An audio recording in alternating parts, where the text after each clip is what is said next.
अब बहुत से लोग इसको इस चीज़ से जस्टिफाई करना चाहेंगे कि कृष्ण जी ने भी बहुत सी शादियां कर ली, राजाओं की बहुत सारी रानियां थी, हमारे ऋषियों मुनियों ने भी बहुत सारी शादियां कर ली। तो कुछ लोग इस चीज़ को काउंटर करेंगे, तो इसके बारे में आप क्या कहना चाहेंगे? देखिए, ये लोगों को समझना होगा कि कृष्ण कौन थे। कृष्ण, उनको भगवान कहा गया, वो परम पुरुष कहा गया और वो अवतारी पुरुष थे, ठीक है, वो भगवान का अवतार थे। उन्होंने जो अष्ट रानियां रखी, जो उनकी 8 रानियां बताई, वो शक्तियां थी, उनकी खुद की प्रकृति, उनकी शक्तियां थी और उन शक्तियों को डिवाइन पर्पस के लिए बनाया गया था, निकाला गया था। एक प्रयोजन से, डिवाइन प्रयोजन से उनको बनाया जाता है। तो जो भी पहले के ऋषि मुनि हुए, या हम भगवान की बात कर रहे हैं, कृष्ण की बात कर रहे हैं, तो उन्होंने जो भी क्रिएशन करी है, वही जो क्रिएशन है, जो वो शक्ति है उनकी, वो शक्ति के रूप में उनका कोई डिवाइन पर्पस सॉल्व करना है। जबकि आज जो हम उनके नाम को लेकर जो रिलेशनशिप्स बना रहे हैं, वो रिलेशनशिप्स किसके ऊपर है, उसकी नींव किस पे रखी जा रही है, फाउंडेशन क्या है? अट्रैक्शंस, लस्ट, वो तो प्योर फॉर्म था। तो जिसको जो कहना है वो तो कहेगा, जिसको अपना उल्लू सीधा करना वो तो ऐसे ही कहेगा, भगवान को बुलाना देगा, लेकिन उनके पर्पस को नहीं जाना उन्होंने, वो तो उनकी शक्तियां थी। तो यहाँ पे जो बन रहे कनेक्शन, वो तो प्योरली लस्ट के हिसाब से बना रहे हैं। उनके नाम पे आप जितना करना चाहो तो कर सकते हैं फिर। और जो राजाओं की इतनी रानियां थी, राजाओं ने इतनी शादियां की थी, तो उनके भी देखिए कोई ना कोई डीपर कनेक्शंस रहे हैं।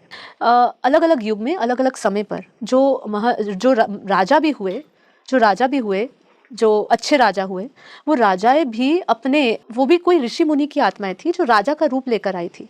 देखिए, ये आपको समझना होगा सूक्ष्म आत्मा के लेवल पे समझिए कि जो राजा भी हुए, जैसे एक चित्रकेतु करके थे, चित्रकेतु की भी बहुत सारी रानियां थी ना, उसके ऊपर तो पूरा एक अलग ही स्टोरी है, लेकिन मैं उस पर्पस के ऊपर ही आऊंगी जिसपे हम चर्चा कर रहे हैं कि अब चित्रकेतु का जो पुराना रहा होगा जन्म, उस जन्म के अनुसार उनको ये जो उन्होंने रानियां रखी है, वो रानियां उनके कोई पर्पस सॉल्व करता था, ठीक है। मतलब जितने भी पहले के भी क्रिएशंस आए, राजाओं के भी क्रिएशंस आए, वो आत्माएं भी पहले ऋषि मुनि वाली आत्माएं रही है। और वो जब रानियों के साथ आई है, मैं अभी के काल की समय की बात नहीं करी, 500,000 साल की बात नहीं करी, जो राजाओं ने अनेक रानियां रखी, वो तो अपने लस्ट के लिए रखी है उन्होंने, वो गलत ही है। और अगर वो लोग उठा के अपनी इच्छाएं पूर्ति के लिए 100 या 10 रानियां या 10 औरतें रख रहे हैं, तो वो गलत है। लेकिन जो पुराने ऋषि मुनि भी राजा बन के आए, अगर उन्होंने ऐसे रानियां रखी है, तो वो एक पर्पस से रखी है, या उनके कार्मिक्स थे। क्योंकि जितनी भी रानियां आई है, या जितनी भी उनकी फीमेल पार्टनर्स हुई है, वो फीमेल पार्टनर्स, जो फेमिनिन पार्टनर्स हुई है, वो मेनली जो हुई है वो उनकी शक्ति थी, वो उनकी क्रिएशंस थी।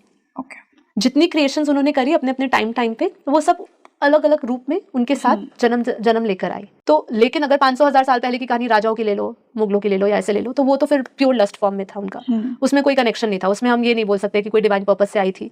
वो तो फिर जो विकृत आनंद वाले लोग हैं, वो तो इस बात को लेके अपने जीवन में आनंद उठाने की बात करेंगे, तो वो तो गलत है।